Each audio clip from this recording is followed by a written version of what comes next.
you've been in the industry a while. Obviously, you probably have seen a lot of statistics and compiled, seen reports and information about the types of people that are breaking into homes. Yeah. So who is it? I mean, I think everybody sort of has this vision of what the quote burglar looks like. The guy with the black mask on his face, and he goes up to the Yeah. door and he jimmies a window or a door and goes in.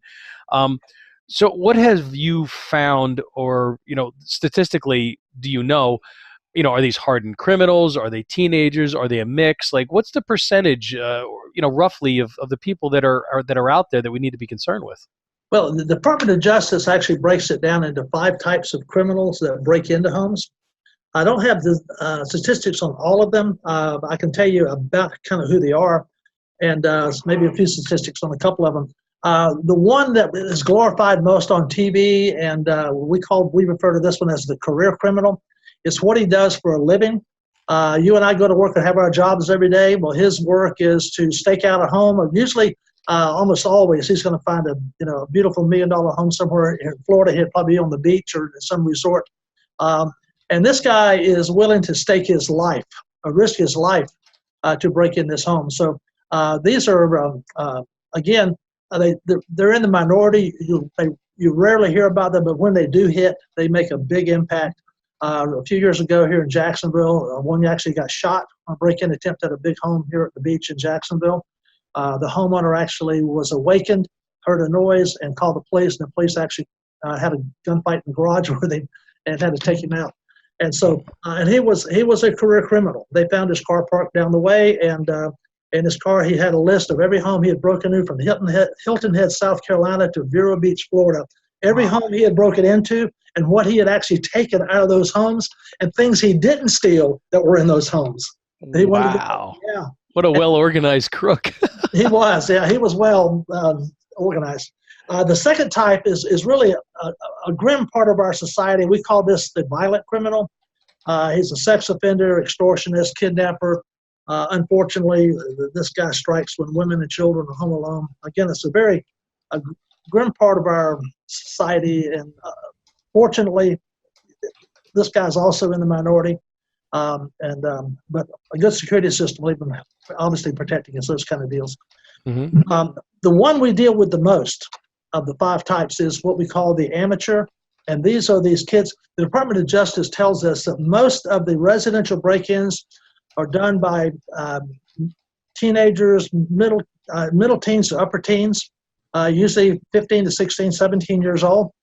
They've likely skipped school that day, and they're driving through neighborhoods, just randomly selecting a home. They drive by a house, looks like there's nobody home. They pull up, knock on the front door. Nobody answers the door. They look in for any signs of life. They see no dog barking, there's no TV noise, there's nothing going on. They kick the door in and run right for the master bedroom, looking for handguns, jewelry, cash, coin collections, those kind of things. So they really haven't premeditated. They're more criminals of opportunity. Exactly. These are just kids. I mean, and you see them once in a while around here. During school hours, driving around town, you wonder, what are they up to? They're 15 years old. Where are you going? What are you doing?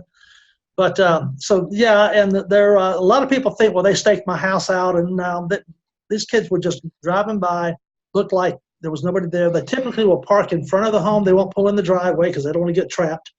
They'll pull in the driveway. There's usually at least two of them because one guy's got to be the lookout.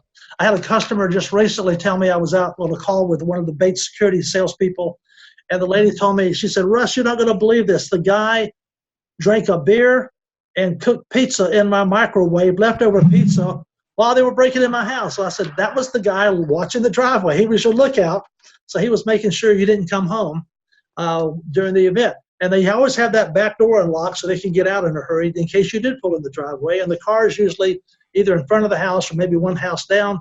They're back out the back door, across the fence, and back in their car probably before you ever get in your home. So unbelievable. Yeah. So those are the amateurs. These are the kids. Probably, I've heard different statistics in different areas, but it's at least over 50% of all the break-ins that take place are done by these kids. The next type is what we call the home invader. We've all heard about these guys. They disguise themselves as delivery drivers or whatever. And unfortunately, they do strike when people are home. They do it on purpose. Many times around dinner time, they'll pull up, and there's usually a couple of them.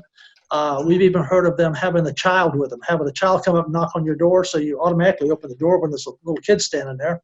Oh, wow. And they come in right behind them. Usually it's a situation where they're going to force someone into the house to open the safe. And it's interesting, read this the other day from the Department of Justice, almost 50% of the time when there's a home invasion, there are shots fired. And oftentimes the home invader is the one that gets hit.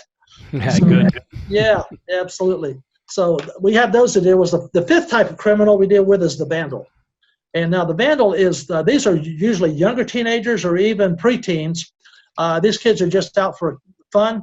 They don't want to steal anything. They just want to destroy property. These are the criminals that the insurance companies fear the most, and they're the most destructive. These amateurs we were talking about, they do about $2,200 damage per house, including the damage they did to the front door, as well as items that might have been stolen. These vandals will do $5,000 to $6,000. I mean, these kids are slashing water beds, turning over aquariums, throwing food out of your freezer, just destroying inside of you, throwing paint. I was in a home about 2 years ago. A retired state trooper got in his house and found yellow paint in his garage, took it inside and threw it all over everything. Oh, man. He That was on vacation, came back a week later, and the place was, I mean, you can imagine your carpet, your TV, the walls, painting on the wall, just yellow paint thrown everywhere. Those are vandals, and very destructive.